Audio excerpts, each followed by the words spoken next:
Assalamualaikum semuanya, jumpa lagi di channel Sinta Diary. Cerita utama tetap update di hari Rabu dan Minggu di jam biasanya pukul 19.15. Selain hari Rabu dan Minggu, untuk mengisi kekosongan, hari lainnya akan diceritakan kisah awal mula perjalanan Tori. Cerita lengkapnya bisa dicek di playlist. Dan untuk cerita spesial, biasanya Minka akan update pada hari Sabtu. Opsional ya, tergantung situasi. Oke, tidak perlu menunggu lagi. Mari kita sama-sama masuk ke dalam ceritanya. Iya! Sekigahara, Pulau Kai, Pulau Para Dewa, bagian ketiga. Iyo!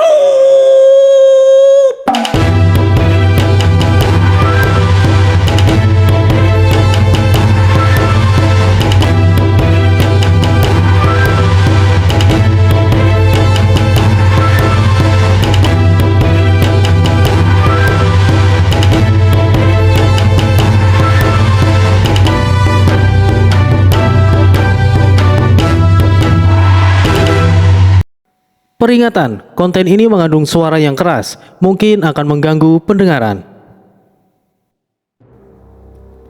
Mitsuji telah menunjukkan permusuhannya terhadap Tori. Seharusnya, sebagai sesama sekutu dari klan Death, dia seharusnya senang mendapatkan bantuan seperti Tori. Mungkin saja, jabatan telah membuatnya merasa berkuasa, dan tidak begitu senang jika Masamune begitu percaya kepada Tori.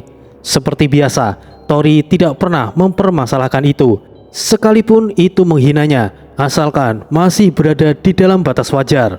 Tapi berani mencari masalah dengan bawahannya, pastinya Tori tidak akan tinggal diam begitu saja.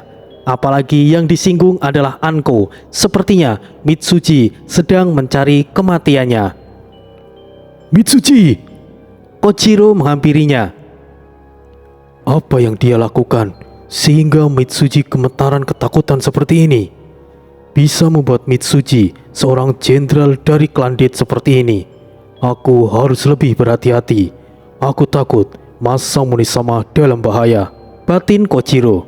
Hoi, sudahlah, hentikan semua ini. Kita semua rekan, jangan sampai terjadi perpecahan. Mitsuji, minta maaflah, kau yang memulainya. Masamune menengahi. Tori-sama membelaku. Aku bahkan bukan siapa-siapa di dalam rombongan ini. Tapi Tori-sama... Batin Anko, dalam hatinya dia sangat senang. Tindakan Tori bisa saja membuat semuanya menjadi runyam. Tapi Tori bahkan tidak peduli sekalipun itu Masamune yang mempermalukan Anko. Dia pasti akan membela harga dirinya.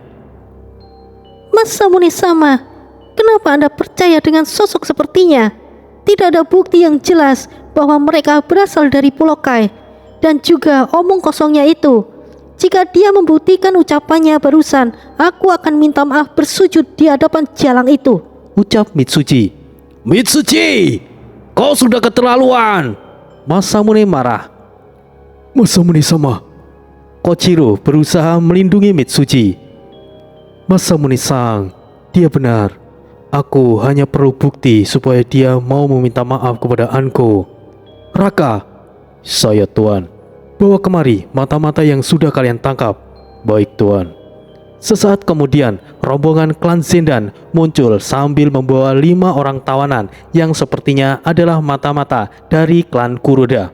Semuanya terkejut bahwa apa yang dikatakan Tori sebelumnya memang beralasan. Tidak ada omong kosong yang dia katakan. Dari awal, kita keluar dari kota Oken. Aku sudah tahu ada salah satu mata-mata mengintai kita. Aku sengaja tidak menangkapnya di awal, karena aku yakin ada mata-mata lainnya. Menangkapnya hanya akan membuat yang lainnya menyadari dan berpencar. Itu akan semakin sulit untuk menangkap semuanya. Selama perjalanan yang cukup panjang, hingga sampai di perbatasan, kami yakin hanya ada 5 ini yang ditugaskan untuk memata-matai klan Death. Jelas Tori. Ini bukanlah sekedar bukti belaka, tapi pencapaian yang luar biasa. Dengan tertangkapnya semua mata-mata dari klan Kuroda, kini informasi tentang klan Death yang bergerak bisa tertutup rapat. Bukan hanya itu, bahkan Tori juga menangkap mata-mata dari klan Ashina, sehingga pergerakan klan Det yang meninggalkan wilayahnya juga tertutup rapat-rapat. Tidak ada informasi sedikit pun keluar mengenai tindakan klan Det saat ini. Kali ini, bisakah Mitsuji mempertanggungjawabkan tuduhan dan ucapannya? Tori telah menjabarkan semuanya dalam perjalanan bersama dengan mengiringi rombongan Masamune. Diam-diam, dia bekerja untuk melindungi supaya informasi mereka tidak bocor keluar. Dia selalu memberikan arahan kepada anggota Sendan melalui kode gerak tangannya. Tentu saja tidak ada yang bisa memahaminya kecuali Tori dan seluruh anggota Sendan. Kini, apalagi yang ingin Mitsuji sangkal? Ada apa sebenarnya dia begitu muak dengan Tori? Kalian semuanya penjajah hina. Apa yang kalian rencanakan dengan begitu banyak prajurit? Apakah kalian akan merebut wilayah kami? Samurai serakah, berdebah! Ucap salah satu mata-mata klan Kuroda. Oh, lihatlah, sungguh menakutkan tatapannya. Aku benar-benar takut. Katakan yang kalian tahu tentang klan Kuroda saat ini. Mungkin kami akan mengampunimu. Muncul sosok jenderal lain dari klan Det. Matanya sipit dan terlihat lebih sipit lagi saat dia berbicara. Dia adalah Det Tora, keponakan Det Masamune. Hentikan itu. Interogasi adalah tugas kami. Mereka adalah tawanan kami. Kau tidak punya hak untuk mendapatkan informasi darinya tanpa izin dari tuanku. Cegah Roka. Oh, maaf, aku salah. Maafkan aku. Balas Tora yang tidak segan-segan untuk menunduk minta maaf. Bawahan sepertimu beraninya bersikap seperti itu kepada Kak Tora. Dia adalah jenderal 1000 prajurit. Siapa kau itu? Yang tidak lain hanyalah bawahan rendahan yang sedikit kompeten, sahut Mitsuji. Mitsuji, hentikan. Tidak perlu mencari masalah. Kojiro berbisik padanya. Mitsuji, apa kau sudah melupakan apa yang kau katakan sebelumnya? Segera minta maaf kepada Tori-sang dan Anko-sang. Ucap Masamune dengan sabar. Masamune sama. Apa yang dia lakukan saat ini tidak bisa menjadi bukti yang jelas. Siapa yang tahu mata-mata yang mereka tangkap itu adalah anggotanya sendiri. Terlihat jelas bahwa dia melindungi mata-mata itu. Meskipun mereka benar-benar mata-mata musuh, itu karena bawahannya yang memiliki sedikit kemampuan, bukan penipu sepertinya. Aku bukan orang yang mudah untuk dibodohi. Selama dalam perjalanan ini, memangnya apa yang bisa dia lakukan? Dia hanya duduk tenang tanpa melakukan apapun. Dia benar-benar tidak tahu malu Masamune sama. Dia juga... Mitsuji langsung terdiam setelah mendapatkan tamparan dari Masamune. Masamune sama. Diamlah Kojiro. Masamune terlihat sangat marah. Aku menghormati ayahmu karena memiliki kontribusi yang besar terhadap klan Det. Dia juga pamanku. Tapi kau sebagai anaknya telah mencoreng nama besar ayahmu, Mitsuji. Bukannya kau menyadari kesalahanmu, tapi kau malah terus berdalih melakukan tuduhan-tuduhan yang sama sekali tidak ada buktinya. Minta maaflah atau aku akan mengeksekusimu karena melakukan tuduhan palsu. Masamune sama, tolong maafkan dia. Kojiro bersujud memohon. Masamune sama, aku juga mohon tolong redakan amarah Anda. Mitsuji masih muda dan naif. Dia masih butuh bimbingan dan arahan. Mau bagaimanapun, dia adalah salah satu jenderal 1000 prajurit. Jika Anda menghukumnya, itu hanya akan merugikan klan kita.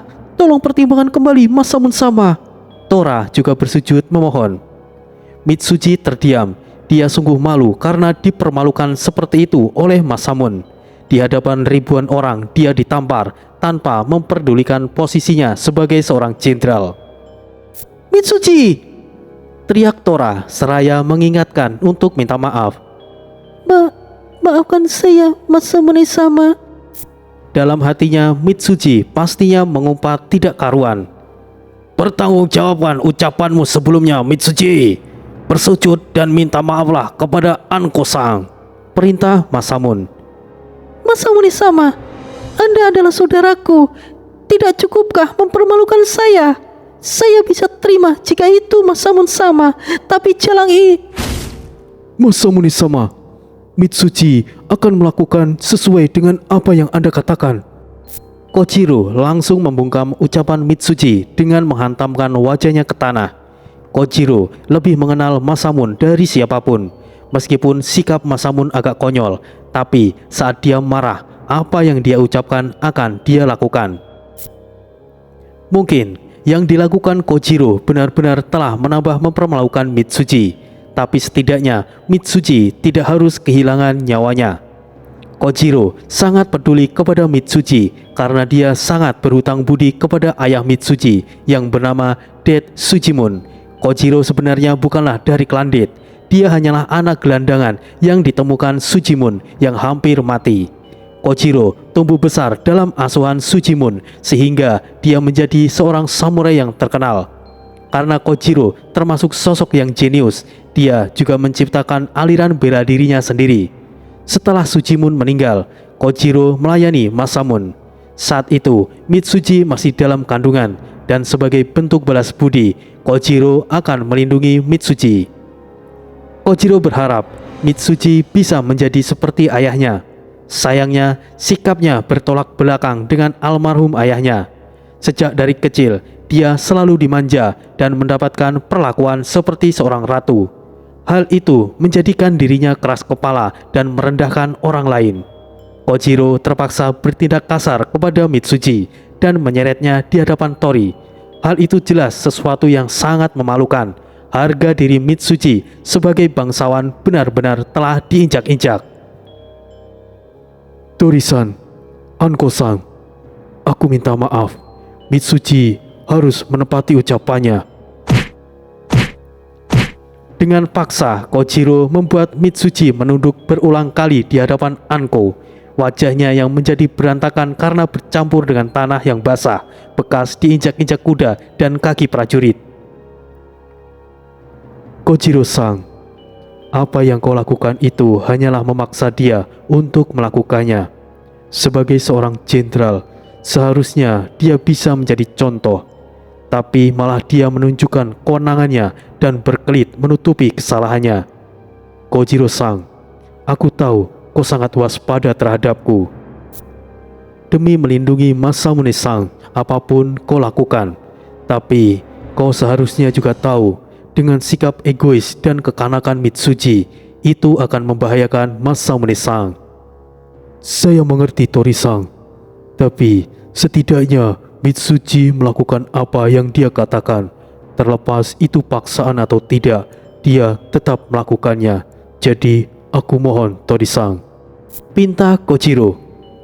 Tidak, hal itu tidak bisa dilakukan. Aku harus mendengar dia mengucapkan maafnya.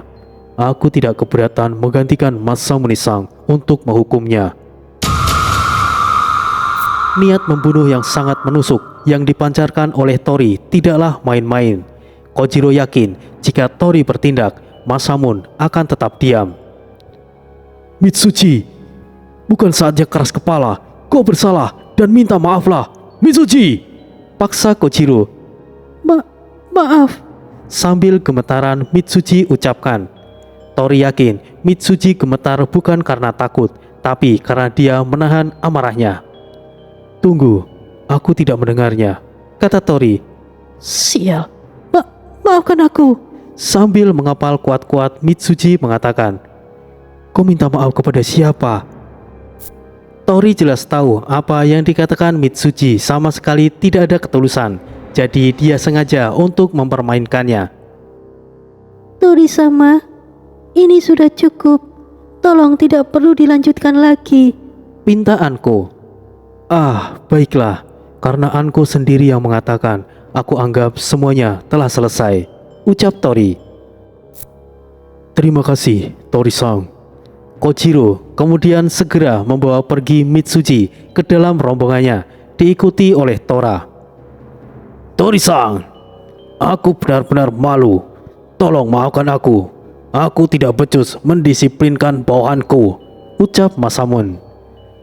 Tolong, jangan seperti itu, Masamune-san. Aku jelas tahu kejadian ini bukanlah salahmu sama sekali, balas Tori. karena semua mata-mata sudah ditangani. Aku rasa kita bisa berkemah dengan aman di sini, Masamune-sama," sahut Tadaoki. Jika begitu, kita akan istirahat di sini," balas Masamune. Akhirnya, rombongan Masamune berkemah di tempat tersebut. Tori juga mengatakan bahwa bawahannya juga telah menangkap mata-mata dari klan Ashina. Sebenarnya, Tori juga tahu klan Death sendiri mengirimkan mata-mata untuk mengawasinya, tapi Tori membiarkannya. Dari reaksi Masamune saat Tori mengatakan dia juga menangkap mata-mata dari klan Ashina, sepertinya Masamune tidak tahu apa-apa. Kemungkinan Kojiro yang menempatkan mata-mata tersebut. Atas kejadian tersebut, Mitsuji jelas tidak menerima diperlakukan seperti itu. Kesalahan itu bukan menjadi pelajaran baginya, tapi justru menjadi dendam. Masamune sadar jika Mitsuji akan menjadi masalah jika mengikuti rombongan Masamune. Dia memutuskan untuk memberikan hukuman, mencabut haknya sebagai seorang jenderal dan mengirimnya pulang bersama 1.000 pasukan yang dia bawa. Tapi meskipun hal itu juga telah menjadikannya lebih malu lagi, dia berpikir keputusan tersebut telah membuat dirinya lebih leluasa. Leluasa untuk apa? Tentu saja untuk balas dendam tanpa diketahui oleh Masamune. Alih-alih dikirim untuk kembali, tapi rombongan Mitsuji secara diam-diam mengikutinya dan berniat untuk mengincar Tori. Tapi bagaimana cara Mitsuji melakukan aksinya? Karena Tori selalu ada di dekat Masamune. Mitsuji tidak peduli dengan segala peringatan yang dikatakan oleh Kojiro. Sehebat apapun seorang Daiken yang memiliki wewenang 5.000 prajurit, dia tidak akan mampu melawan 1.000 pasukan hanya dengan beberapa pengawalnya, pikir Mitsuji. Jadi, Mitsuji berusaha untuk memisahkan Tori dari Masamune. Tentu saja, Mitsuji mendapatkan bantuan untuk melancarkan aksinya untuk menjebak Tori. Dia yakin Tori hanyalah Daiken yang bahkan belum membentuk pasukannya sendiri. Dengan wewenang dan kekuasaan ayahnya, dia yakin dia bisa menangani Tori dengan mudah. Sebelumnya, ketika Kojiro membawa Mitsuji pergi.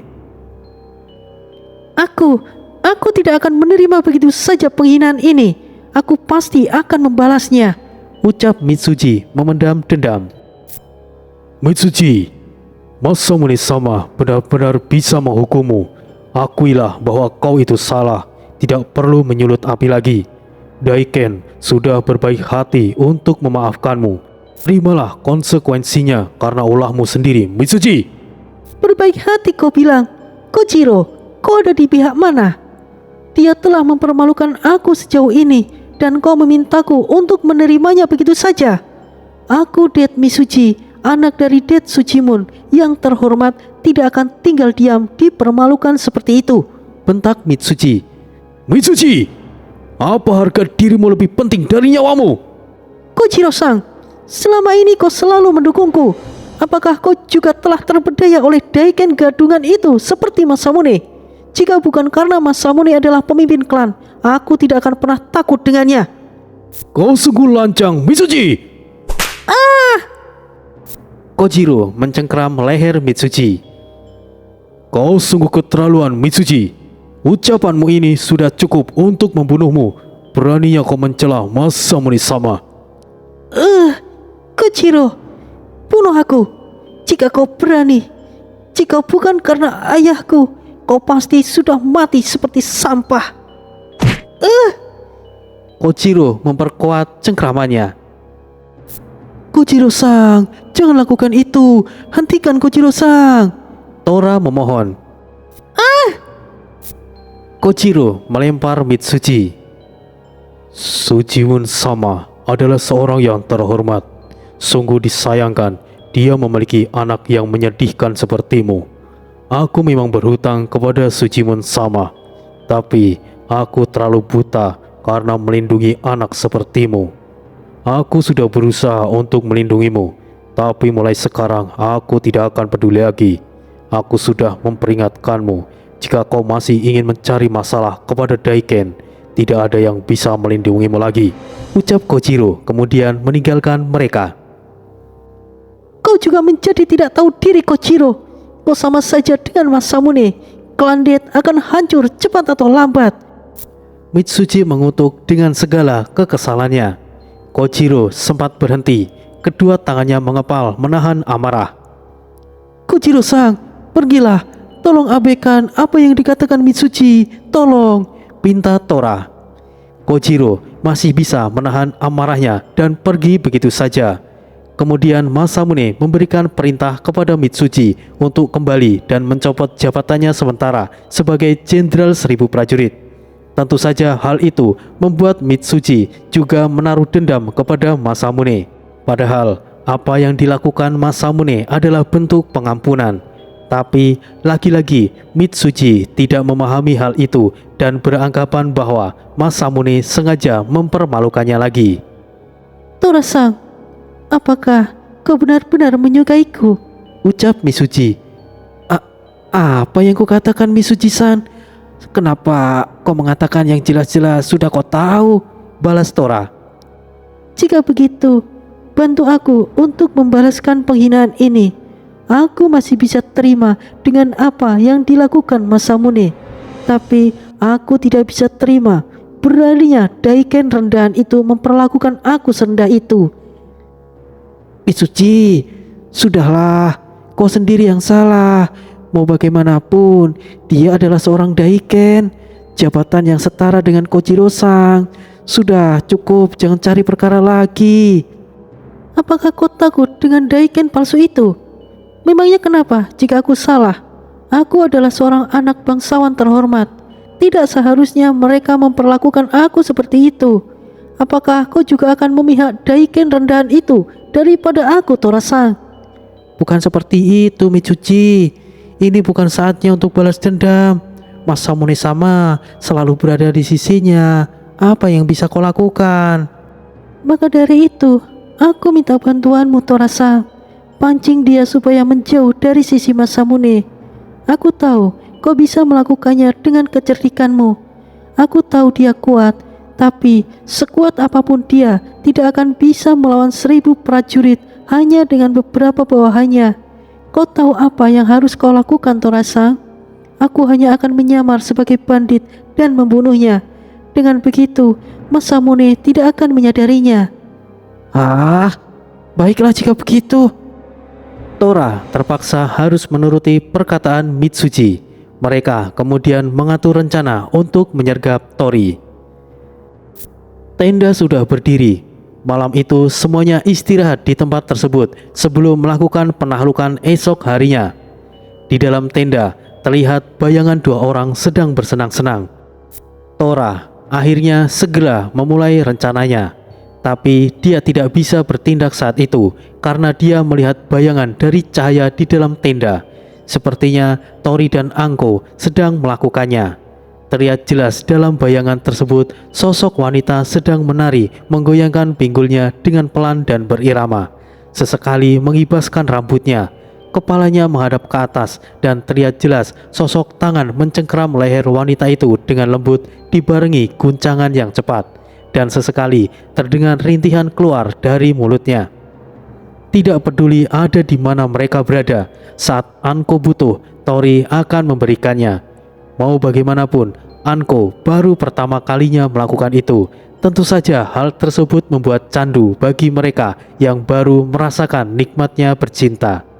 Tidak peduli dengan rasa sakitnya, nyatanya Anko lebih dulu memancing Tori untuk melakukannya.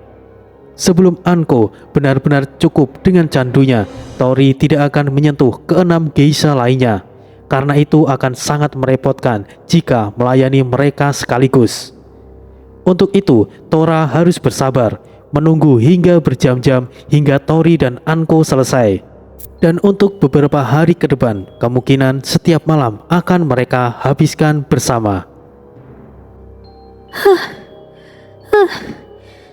Tori-sama, terima kasih Tori-sama, ucap Anko yang masih dalam pelukan Tori.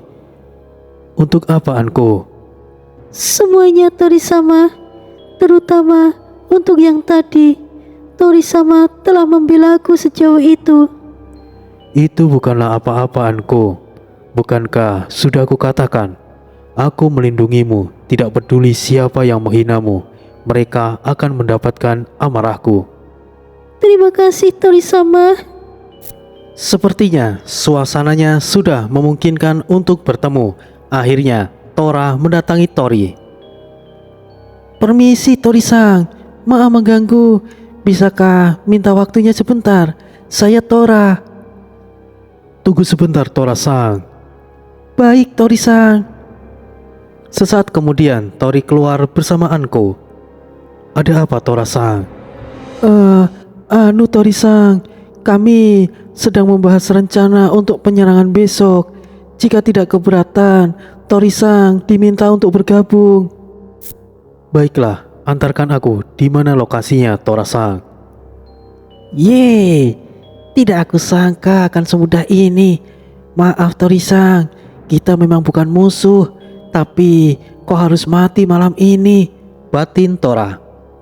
Lokasinya akan jauh dari tempat perkemahan kita, karena kita akan menyusun strategi langsung dengan melihat medan perangnya Tori-san. Oh, kalau begitu, ayo segera ke sana secepatnya. Jangan mengulur waktu. Tori-san benar, mari.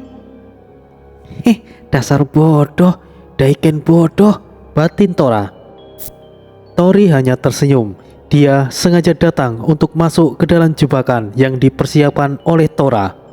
Mereka sudah meninggalkan perkemahan cukup jauh, tapi Tori berusaha untuk mengikuti alurnya dan pura-pura memainkan perannya. Tora-san, di mana lokasinya? Sebentar lagi Tori-san. Tori-sama, aku curiga dengan tindakan Tora. Sepertinya ada sesuatu yang dia sembunyikan. Bisik Anko. Ikuti saja dulu Anko, kau tidak perlu khawatir, balas Tori.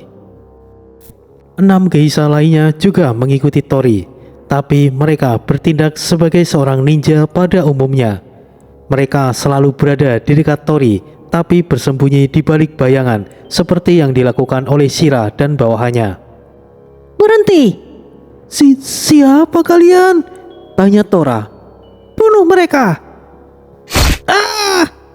Lengan Tora terluka. Tora-san, kau terluka. Tori ikut memainkan aktingnya. Aku tidak apa-apa Tori-san. Pergilah Tora-san, aku akan menahannya. Carilah bantuan dan aku akan segera menyusul. Sementara itu akan aku tahan. Tapi Tori-san, Pergilah. Baiklah, bertahanlah Tori-san. Luka kecil ini tidak akan apa-apa. Dasar bodoh, ahli strategi tipe insting apanya. Dia hanyalah orang bodoh. Sepertinya Mitsuchi benar. Tori hanyalah Daiken palsu. Mati sajalah, batin Tora. Tori harus tetap memainkan perannya karena dia tahu mata-mata Kojiro masih memperhatikan dia. Karena melihat sepertinya Tori kewalahan, mata-mata itu segera pergi untuk memberikan informasi darurat kepada Kojiro. Setelah Tora pergi, rombongan lainnya menutup jalur mundur Tori. Kini Tori telah terkepung, dan setelah memastikan mata-mata Kojiro telah pergi, kini Tori tidak perlu berakting lagi. Mitsuji-chan, rencanamu sungguh mudah ditebak. Apakah sebegitu bencinya kau padaku? Sudahi main-main ini. Aku tidak akan mempermasalahkan masalah ini. Pergilah dengan tenang. Aku tidak akan membuatmu dalam masalah, ucap Tori. Apa yang membuatmu percaya diri, Daiken palsu? Apa kau tidak tahu situasimu saat ini? Sekalipun kau bersujud minta ampun, kau akan tetap mati karena berani menyinggung bangsawan yang sebenarnya sepertiku. Balas Mitsuji sambil melepaskan beberapa panah. Tori-sama, awas! Anko begitu gegabah. Dia menjadikan dirinya sendiri sebagai perisai untuk melindungi Tori. Sebenarnya anak panah tersebut tidak akan melukai Tori karena ketidaktahuan Anko membuat dirinya sendiri dalam bahaya. Bagus, sangat bagus. Aku memang berencana untuk menghabisi Jalang sepertimu lebih dulu. Siapa sangka, mampus kau Jalang. Tawa puas Mitsuji. Mitsuji telah salah dalam mendapatkan didikan. Dia menjadi angkuh, egois, ingin menang sendiri, dan terlalu memandang dirinya yang lebih tinggi daripada orang lain. Dia benar-benar tidak bisa belajar dari kesalahannya. Dia juga sama sekali tidak memiliki pertimbangan alasan Masamune menghormati Tori. Dia hanyalah gadis bodoh yang akan hancur karena ulahnya sendiri. Tidak ada yang bisa mencegah Tori bertindak saat dia benar-benar marah. Hanya ada 3 alasan yang bisa membuat Tori marah: menyakiti bawahannya, menyakiti orang yang dia pedulikan, dan menyakiti orang yang mencintainya. Sudah jelas, menyinggung Anko sama saja sudah membuatnya marah. Namun, Tori masih bisa memberikan pengampunan. Tapi, berani menyakiti seseorang yang Tori pedulikan, kini tidak ada ampun lagi bagi Mitsuji. Kemarahan Tori tidak lagi bisa dibendung. Niat membunuhnya jelas Mitsuji rasakan seperti sebelumnya, yang membuat dirinya agak mundur karena takut. Namun, Mitsuji meyakinkan dirinya apa yang ditakutkan. Dia bersama 1000 pasukannya. Kenapa? Apa kau mau marah? Itulah akibatnya berani menyinggung bangsawan sepertiku. Kematian adalah hukuman yang ringan. Tenang saja, Jalang itu tidak akan mati dengan cepat. Dia akan perlahan tersiksa sebelum akhirnya dia mati. Anak panahku mengandung racun yang ganas yang tidak bisa disembuhkan. Kalian semuanya akan terkubur di sini. Tidak akan ada yang tahu. Masamune sekalipun tidak akan menyadarinya jika akulah pelakunya. Kenapa? Karena Torasang akan menyampaikan kepada Masamune bahwa kalian mati karena bandit. Panjang lebar Mitsuji mengatakan. Keenam geisha muncul karena luka Anko mulai berubah. Sepertinya Anko benar-benar keracunan. Roka, saya Tuan. Jaga buku jiwa sementara waktu. Baik Tuan. Kalian berenam tetaplah di sini. Jangan bertindak sembarangan. Perintah Tori kepada keenam geisha. Baik Tori-sama. Shira, Raka. Iya Tuan. Kalian tahu harus berbuat apa. Musnahkan semuanya. Jangan biarkan satupun lolos. Biarkan wanita itu tetap hidup dan tunggu aku kembali. Tori kemudian masuk ke dalam buku jiwanya. Mungkin racun yang dikatakan Mitsuji tidak ada obatnya di alam Sakura. Tapi di dunia buku jiwa, Anko pasti bisa diselamatkan. Dan itu juga menjadi kesempatan baginya untuk bertemu dengan Shinta. Tak lama Tori berada di dalam buku jiwa. Setelah mempercayakan Anko kepada Ratu Peri terdahulu, Tori segera kembali bersama beberapa anggota klan Barba. Setelah Tori kembali, semuanya sudah beres. Roka bahkan sama sekali tidak bergerak dari tempatnya. Kalian semua iblis. Kalian pasti iblis. Ucap Mitsuji ketakutan. Sisanya biarkan aku yang menangani ini. Tori menghampiri. Kau adalah iblis. Kalian semua iblis. Ya, seandainya kami iblis, kau mau apa, Mitsuji-chan? Tanya Tori. Jika Masamune tahu, kalian tidak akan selamat. Lalu, bagaimana Masamune-san bisa tahu? Tunggu. Apa yang ingin kau lakukan? Aku adalah keluarga bangsawan dari klan Det yang terhormat. Aku perintahkan kau untuk melepaskanku. Mitsuji masih saja angkuh meskipun situasinya saat itu telah berbalik. Aku sudah mengatakan dari awal untuk pergi baik-baik. Apa kini kau menyesal dan ingin minta maaf? Beraninya kau, dasar jalang. Kau. Secara bergantian, keenam geisha memberikan tamparan kepada Mitsuji tanpa henti. Apakah kau mau minta maaf? Tanya Tori. Cukup. Aku minta maaf. Dengan tatapan penuh dendam, Mitsuji meminta maaf. Raka begitu jengkel dan menendang perut Mitsuji. Itukah caramu meminta maaf? Ucap Raka. Mitsuji memegangi perutnya. Dia menggigir bibirnya dan bersujud. Aku benar-benar minta maaf. Dalam hatinya tidak karuan lagi dia mengumpat dan berbagai ucapan yang kotor. Dia bersujud dengan kondisi yang menyedihkan. Seumur hidupnya, baru kali ini dia bersujud memohon ampun atas kesalahannya. Tidak peduli itu harus dia lakukan. Dia masih memiliki kesempatan untuk balas dendam di kemudian hari, pikirnya. Siapa tadi yang mengatakan bahwa sekalipun aku bersujud minta maaf, kau tidak akan pernah mengampuniku? Kau jangan keterlaluan. Keterlaluan? Sekarang Anko sedang dalam kondisi yang kritis. Dia bisa mati kapan saja. Siapa yang keterlaluan?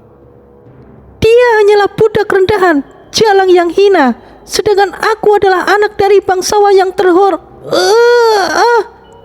Tori langsung mencekek lehernya. Kau sudah tidak bisa lagi diselamatkan. Lakukan semau kalian. Pastikan dia untuk tidak cepat mati. Perintah Tori kepada beberapa prajurit klan Barba yang memiliki tubuh besar dan berotot. Hehehe, baiklah penguasa. Ya, ayo kita bermain. Beberapa prajurit klan Barba melucuti celananya. Terlihat bogem-bogem mentah yang besar dan kasar bergelantungan di bawah perut mereka. Apa yang ingin kalian lakukan? Tidak, jangan lakukan itu padaku. Kemarilah, aku jamin kau pasti puas. Miris, Mitsuji harus mengalami penghinaan yang begitu pahit. Jeritan kesakitannya tidak ada yang memperdulikannya. Sudah tidak terhitung banyaknya dia berteriak minta ampun untuk menghentikan siksaan dan penghinaan itu. Hingga akhirnya teriakan ampunan itu menjadi teriakan minta tolong. Cukup, tolong bunuh aku. Itulah ganjaran yang pantas dia terima. Meskipun tindakan Tori yang dilakukan terbilang sangat kejam, sebagai pemimpin ada di mana dia harus bermurah hati, pemaaf, tegas dan juga kejam. Tuan, rombongan Masamune sebentar lagi tiba, ucap salah satu anggota Zendan yang baru saja tiba. Segera akhiri dengan cepat. Pastikan wajah dan tubuhnya tidak dikenali lagi. Baik penguasa. Seperti yang Tori minta, Mitsuji akhirnya mati dengan cara yang mengenaskan. Wajahnya hancur tidak berbentuk, kaki dan tangannya putus, dan beberapa lagi tidak bisa dikenali. Beberapa prajurit klan Barba langsung dikembalikan ke dalam buku jiwa. Kemudian Tori kembali mengikuti skenario yang dibuat oleh Tora. Tori terlihat seperti habis bertarung habis-habisan. Begitu juga dengan para anggota Zendan, Kanam Geisha, dan juga Roka. Tori-san! Teriak Masamune menghampiri. Mengerikan. Para bandit ini memang pantas mendapatkannya, ucap Tadaoki. Tori seolah-olah sedang dilindungi oleh bawahannya. Masamune-san. Kalian pergilah dan istirahat. Masamune sudah ada di sini, ucap Tori. Baik tuan. Semuanya pergi kecuali Roka. Terima kasih Tora-san. Kau benar-benar membawa bantuan kemari, ucap Tori pura-pura. Tora berdiri mematung. Dia melihat-lihat sekitarnya seperti mencari sesuatu. Jelas dia mencari Mitsuji. Kojiro sudah menyadarinya dari awal dari laporan mata-matanya. Kebetulan mata-matanya tidak sengaja bertemu Tora yang terus-terusan tertawa di sepanjang jalannya. Ampun, Tori benar-benar bodoh. Bisa-bisanya dia percaya padaku. Seterusnya kurang lebih ucapan-ucapan seperti itulah yang didengar oleh mata-mata Kojiro. Kojiro juga tahu mayat yang berserakan itu tidak lain adalah prajurit bawahan Mitsuji, bukan bandit yang dilaporkan oleh Tora. Kojiro gemetaran menyaksikan hal itu harus terjadi. Tangkap Tora, perintah Kojiro. Kojiro, apa yang terjadi? Tanya Masamune. Kojiro kemudian menjelaskan dengan lantang yang dia tahu, dan itu membuat Masamune benar-benar sangat terkejut dan marah besar. Tora-san, benarkah apa yang dikatakan Kojiro-san? Kenapa kau tega melakukannya? Salah apa aku padamu, Tora-san? Tori pura-pura dan masih mendalami peran yang dibuat oleh Tora. Monster, kau benar-benar monster. Balas Tora ketakutan. Penggal dia segera! Perintah Masamune. Tora sama sekali tidak bisa mengatakan hal lainnya. Di saat-saat terakhirnya, dia baru menyadari bahwa dia sedang termakan oleh strateginya sendiri. Dia baru tahu bahwa pengguna insting itu sangat mengerikan. Mereka tidak perlu susah payah merancang strategi, karena strategi musuhnya sendiri yang akan membinasakannya. Ditambah lagi, meskipun Tori telah membantai semuanya, dialah yang tetap dipandang sebagai korbannya. Entahlah, ini suatu berkah atau musibah. Tori-san tidak bisa ditebak. Ada kemungkinan dari awal Tora dan Mitsuji sudah dalam genggaman Tori-san, pura-pura terjebak, dan pada akhirnya mereka berdualah termakan rencana mereka sendiri. Katakanlah Tori-san benar-benar tidak tahu apa-apa, tapi bisa selamat setelah dikepung oleh ribuan prajurit. Itu adalah sesuatu yang mengerikan. Bahkan hanya dengan puluhan bawahannya, ribuan prajurit semuanya musnah tanpa ada satupun yang lolos. Sungguh mengerikan, batin Tadaoki. Bahkan setelah semuanya mengetahui bahwa bandit-bandit yang menyerang Tori adalah prajurit bawahan Mitsuji, Tori juga ikut terkejut dan menyesal. Tentu saja Masamune tidak menyalahkan Tori karena dia adalah korbannya. Mungkin hanya Tadaoki dan Kojiro yang menyadarinya, tapi tidak bisa dipungkiri lagi bahwa Tori memanglah tidak bersalah dan hanya membela diri. Mereka berdua hanya berandai-andai. Jika memang apa yang mereka pikirkan benar tentang Tori, sepertinya yang dikatakan Tora sebelum kematiannya, Tori adalah monster yang tidak bisa disinggung. Atas kejadian malam itu, penyerangan terhadap klan Kuroda sementara dibatalkan. Dan sebagai kompensasi atas kerugian yang diterima oleh Tori, wilayah Mitsuji dan Tora diberikan kepadanya. Begitu juga dengan 1000 prajurit bawahan Tora. Sebenarnya, kerugian apa yang dialami oleh Tori? Tidak ada.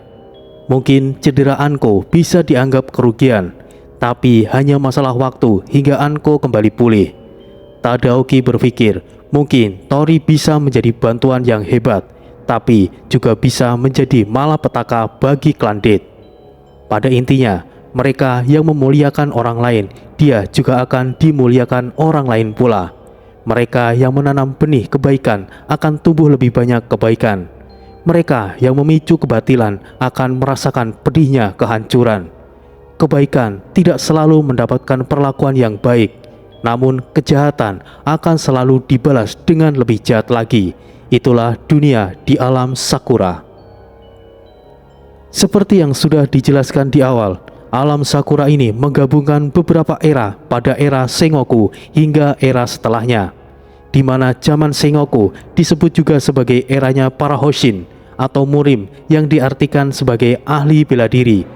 Hoshin adalah profesi yang dihormati pada era tersebut, apalagi mereka yang menyandang kepala dojo, pemilik dojo atau pemilik aliran bela diri tersebut. Seorang shogun sekalipun harus memperlakukan dengan hormat, meskipun tidak semuanya harus diperlakukan seperti itu. Tentunya hanya para Hoshin yang berpengaruh dan memiliki kemampuan yang hebat. Contoh para Hoshin yang berpengaruh ini bernama Hoshin Seito. Itu bukanlah nama individu, tapi sebuah organisasi yang besar yang bergerak sebagai organisasi pembenaran, menjunjung tinggi keadilan, dan sebagai pondasi untuk keseimbangan di alam tersebut. Hoshin Seito juga adalah cikal bakal yang nantinya akan terbentuknya sebuah organisasi yang bernama Shinsengumi. Meskipun memiliki tugas yang jauh berbeda, Shinsengumi adalah organisasi setelah era Sengoku yang memiliki tugas untuk keamanan kota, sama halnya anggota kepolisian. Tapi Hoshin Saito memiliki wewenang yang lebih luas. Mereka adalah kumpulan para ahli bela diri yang hebat di seluruh wilayah alam Sakura. Tugas mereka adalah untuk menangani kejahatan besar yang dilakukan oleh anggota atau klan besar yang memiliki jalan kehancuran. Tugas dan wewenang Hoshin Saito bisa juga seperti polisi militer yang ada di Indonesia. Kaisar di alam Sakura sendiri bisa diadili oleh Hoshin Saito jika terbukti melakukan tindakan yang salah. Klan Oda adalah kaisar saat itu, yang juga secara umum sudah diketahui bahwa Nobunaga adalah kaisar iblis. Hoshin Saito bukannya tidak ingin bertindak, namun organisasi tersebut tidak mampu menghadapi klan Oda. Jadi mereka bertindak dari yang kecil, membasmi kaki tangan iblis yang tersebar di wilayah alam Sakura.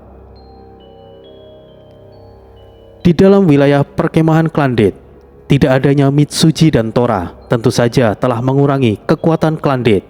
Tapi setidaknya klan Death bisa terhindar dari masalah untuk kedepannya. Sejujurnya, Masamune sendiri masih memiliki keraguan terhadap Tori, walaupun dia sudah mengakuinya bahwa Tori adalah orang yang baik. Tapi asal-usulnya ini masih Masamune pertimbangkan kebenarannya. Tujuannya pergi ke Nanba adalah untuk mengkonfirmasi hal itu. Itsuki percaya berasal dari Pulau Kai dan juga seorang titisan dewi yang memiliki kemampuan meramal yang hebat. Masamune yakin dan percaya seandainya dia dibohongi oleh Tori, dia yakin tidak mungkin bisa lepas dari mata Itsuki. Masamune tidak berani bertindak gegabah. Selama Tori bersikap baik-baik saja, itu lebih baik. Dia juga tidak akan mempersulit Tori, karena tidak ada alasan juga untuk melakukan itu. Mitsuji masih kurang berpengalaman. Seharusnya memang dia belum saatnya mendapatkan gelar jenderal. Sedangkan Tora sendiri sangat disayangkan. Dia adalah jenderal hebat yang cukup bertalenta dan juga memiliki sikap yang baik. Sayangnya dia jatuh hanya karena terlibat oleh perasaan. Masamune-san, aku sungguh menyesal dengan apa yang sudah terjadi. Jika tahu seperti ini, aku pasti akan mengurungkan niatku untuk ikut bersamamu, ucap Tori. Tori-san, aku katakan sekali lagi, ini bukanlah salahmu. Kau hanya membela diri. Dilihat dari sudut manapun, sudah jelas kaulah korbannya. Jangan menyalahkan dirimu sendiri, Tori-san, balas Masamune. Itu benar apa yang Masamune-sama katakan. Jika Tori-san tidak terampil, mungkin Anda akan celaka. Jangan jadikan kejadian yang lalu sebagai penyesalan. Ada yang lebih penting yang harus kita urus sekarang, sahut Tadaoki. Terima kasih, Anda ada benarnya, Tadaoki Dono, balas Tori. Sesaat setelahnya, salah satu prajurit Kaminari datang menyampaikan kabar. Permisi, Masamune-sama, ada beberapa orang yang mencari Anda. Mencariku di tempat ini. Siapa dia? Masamune bingung, siapa yang tiba-tiba ingin bertemu dengannya di tengah hutan seperti itu. Masamune-sama, mereka bilang, mereka dari aliansi Hoshin. Oh, aliansi Hoshin. Hoshin Saito. Apa yang mereka lakukan di sini? Kata Tadaoki. Ayo kita temui mereka, balas Masamune. Di luar perkemahan, setidaknya ada 5 orang yang disebut sebagai Hoshin tersebut. Dilihat dari penampilan mereka dan juga sikapnya, mereka memang memiliki karakter seorang ahli bela diri yang hebat. Wajah mereka terlihat tenang, tubuh mereka tegap dengan sorotan mata yang tajam. Wow, kalian para Hoshin yang terhormat, silakan masuk terlebih dahulu, sapa Masamune. Karena yang mencarinya adalah seorang Hoshin, Masamune harus menyambutnya sendiri sebagai bentuk hormat yang dia lakukan. Salam Masamune-san dan semuanya. Terima kasih atas perlakuan baik kalian. Aku adalah Kapten Divisi Ketiga Katakura dari Hoshin Seito. Ingin menanyakan terkait tujuan apa yang sedang dilakukan Klandit di sini. Sebab kami tengah menjalankan misi untuk menaklukkan kaki tangan iblis Oda di sekitaran wilayah ini. Jelas Katakura. Oh, Katakura Taicho. Apakah kaki tangan iblis Oda ada kaitannya dengan Klandit kami? Tanya Masamune khawatir. Tidak, itu tidak sama sekali Masamune-san. Kami hanya ingin tahu tujuan kalian. Takutnya mengganggu pekerjaan kami. Oh, syukurlah. Tadaoki lega mendengarnya. Kami awalnya ingin menaklukkan wilayah Kimoro, tapi kami tunda sementara waktu. Seharusnya jika hanya mengatakan hal ini, kau bisa perintahkan bawahanmu. Kau tidak perlu bertindak sendiri, Katakura Taicho. Sebenarnya kami tidak tahu jika Klandit ada di sekitar sini. Ya, walaupun sebenarnya ini masih wilayah kalian, tapi cukup dekat dengan perbatasan wilayah Kimoro. Aku hanya kebetulan berada di sini, mencari jejak mata-mata kami yang tiba-tiba hilang setelah mengikuti mata-mata klan Kuroda. Jika tujuan Klandit untuk menaklukkan wilayah Kimoro, itu berita bagus bagi kami, karena kami juga sedang dalam misi untuk melakukan pembasmian terhadap sekutu iblis dari klan Kuroda. Jelas Katakura. Klan Kuroda adalah sekutu iblis Oda.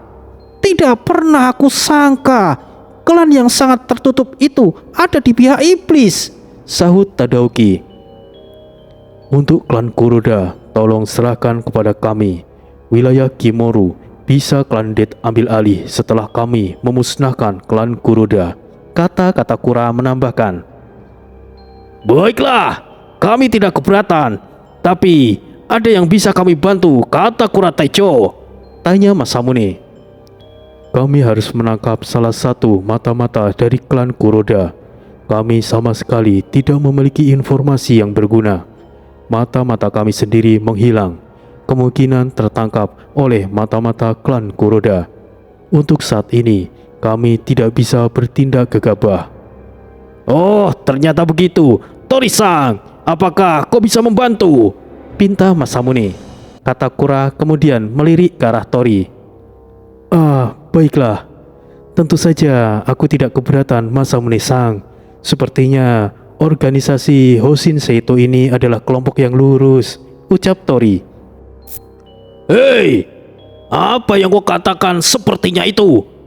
Hoshin Seito adalah organisasi yang mengedepankan kebajikan dan keadilan. Siapa kau berani meragukan organisasi kami? Celetuk salah satu bawahan Katakura. Oh, jika begitu aku minta maaf. Aku sungguh tidak tahu apa-apa. Kurang ajar, tidak tahu apa-apa katamu. Siapa yang tidak tahu tentang kami? Apakah kau hidup di pedalaman gunung, lahir dari bangsa monyet atau sejenisnya? Kurang ajar, bisa-bisanya ada orang bodoh sepertimu. Orang itu menambahkan setelah menggebrak meja. Aduh, kenapa orang-orang Hoshin Seito sesombong ini? Aku harap Tori-san tidak tersinggung. Aku mohon. Batin Tadaoki khawatir situasinya akan memanas. Masamune juga tidak berani mengambil tindakan untuk membela, karena mereka adalah Hoshin Seito yang tidak boleh untuk disinggung. Baik, aku minta maaf. Aku hanyalah orang bodoh, jadi maafkan aku. Oh, dasar! Syukurlah. Masamune, Kojiro, dan Tadaoki menghela nafas panjang karena lega. Sudah cukup. Jadi, apa yang bisa orang sepertimu membantu kami? Sedikit informasi, aku rasa itu sudah cukup. Tanya Katakura. Maaf, aku hanyalah orang dari pedalaman gunung yang lahir dari bangsa monyet. Orang bodoh sepertiku mana bisa membantu Anda? Jawab Tori. Oh, tidak. Baru saja mereka bertiga bisa lega karena Tori bisa menahan diri. Masamune, Tadaoki, dan Kojiro tidak tahu lagi apa yang akan terjadi jika Kapten Divisi Ketiga Katakura dari Hoshin Seito tersinggung. Mungkin itu masalahnya Tori, tapi saat ini Tori adalah bagian dari rombongan klan Death. Jika terjadi sesuatu antara Katakura dan Tori, klan Death akan ikut terlibat di dalamnya. Klan Death sendiri hanyalah klan kecil dengan gelar tertinggi Daimyo. Tidak seharusnya berani membuat masalah dengan Hoshin Seito. Bahkan Shogun sekalipun tidak akan berani macam-macam. Benar adanya bahwa Tori tidak salah, tapi tidak ada yang berani membuat masalah kepada anggota Hoshin Seito. Sekalipun mereka salah, kebanyakan lebih memilih untuk diam dan menerimanya daripada masalahnya akan lebih rumit. Kini Masamune harus bersiap untuk segala konsekuensinya. Jika masalah ini tidak bisa diselesaikan, Masamune harus mengambil keputusan yang tepat. Dia tahu harus memihak siapa. Katakura menatap tajam ke arah Tori, tapi Tori hanya tersenyum seperti tidak akan terjadi apa-apa. Kurang ajar! Beraninya kau bersikap seperti itu terhadap kapten! Ucap bawahan Katakura sebelumnya yang hampir saja mencabut pedangnya jika tidak dicegah oleh Katakura. Hentikan! Bentak Katakura. Kau cukup keterlaluan. Minta maaflah kepada tuan muda ini. Tapi Taicho! Katakura menatap tajam ke arah bawahannya. Maafkan saya telah berkata kasar tuan muda. Mohon maafkan saya. Sikap seorang pemimpin bisa dilihat dari sikap bawahannya, meskipun tidak menjadi patokan. Tapi setidaknya seperti itulah rata-rata. Untung saja bawahan Katakura tidak mencabut pedangnya, karena bagi Hoshin Seito mengarahkan pedangnya kepada seseorang sudah bisa dipastikan orang itu akan mati, atau dia sendiri yang akan mati. Katakura merasa aneh dengan sikap Tori. Masamune memilih untuk diam dan sama sekali tidak berusaha untuk mencegah. Katakura bisa menghitung dengan jari orang-orang yang berani dengan sengaja menyinggungnya, entah secara langsung ataupun tidak. Jadi dia juga tidak bisa gegabah begitu saja meskipun Tori ada dalam rombongan klan Death. Maaf jika anak buahku kurang ajar, karena memang menjadi sombong hanya karena mereka bagian dari penegak hukum di alam ini. Jika aku boleh tahu, siapa tuan muda ini? Tanya Katakura dengan sopan. Katakura-san terlalu sopan. Anda memiliki keteguhan hati yang tinggi, cocok sebagai seorang kapten. Aku hanyalah seorang daiken baru dari klan Death. Bukankah begitu, Masamune-san? Jawab Tori. Itu benar. Tori-san adalah bagian daiken baru di wilayah kami. Ucap Masamune. Oh, jadi begitu. Daiken-san, sepertinya tadi Masamune-san mengisyaratkan bahwa Anda mengetahui sesuatu. Jika ada sedikit informasi yang bisa kau berikan terkait klan Kuroda, kami, Hoshin Seito, akan menghargainya. Balas Katakura. Jujur saja, aku tidak tahu apa-apa tentang informasi soal klan Kuroda. Tapi, Raka, Siap tuan. bawa kemari semua mata-mata yang telah kalian tangkap. Semuanya tuan. Semuanya. Baik tuan. Butuh sedikit waktu untuk membawa semua mata-mata yang telah ditangkap oleh anggota Zendan. Bukan hanya 5 atau 6, tapi... Tuan, kami telah membawa mereka semuanya. Ucap Raka. Bagus, terima kasih Raka. Kalian telah bekerja keras. Terima kasih tuan. Ini bukanlah apa-apa. Mata mereka semuanya kini terbuka lebar. Di hadapan mereka ada 15 orang mata-mata dari berbagai klan. Semuanya tidak bisa menutupi keterkejutannya, terutama Kojiro yang selama ini memata-matai Tori. Taicho! Teriak salah satu dari 15 orang yang ditangkap oleh anggota Zendan. Daiken-san, tolong lepaskan dia. Dia adalah orangku, pinta Katakura. Sesuai permintaan Anda, Katakura-san. Tori melepaskan mata-mata yang berasal dari Hoshin Seito itu. Sekarang, Bisakah Anda menjelaskan semua ini, Daiken Sang? Tanya Katakura. Sebelumnya aku minta maaf jika salah menangkap orang. Bawahanku hanya menuruti perintahku untuk menangkap siapa saja yang memata-matai klan Dead. Seperti yang sudah umum diketahui, sebagai seorang mata-mata, sudah pasti akan menjaga informasinya dengan nyawanya. Jadi kami sama sekali tidak melakukan interogasi pada mereka dan berencana akan melepaskan mereka saat misi kami selesai. Dari 15 orang mata-mata ini, 5 diantaranya dari klan Kuroda. Katakura Sang bisa membawa mereka untuk mengorek informasi dengan cara kalian. Lalu ada juga mata-mata dari klan Ashina, klan Usugi, klan Mogami, dan satu lagi dari klan Oda. Terang Tori. Belum lama ini, hanya ada 5 orang mata-mata yang diketahui oleh Masamune yang Tori tangkap. Tapi kini sudah ada 15 orang. Memang mengejutkan, bahkan ada mata-mata dari klan Oda.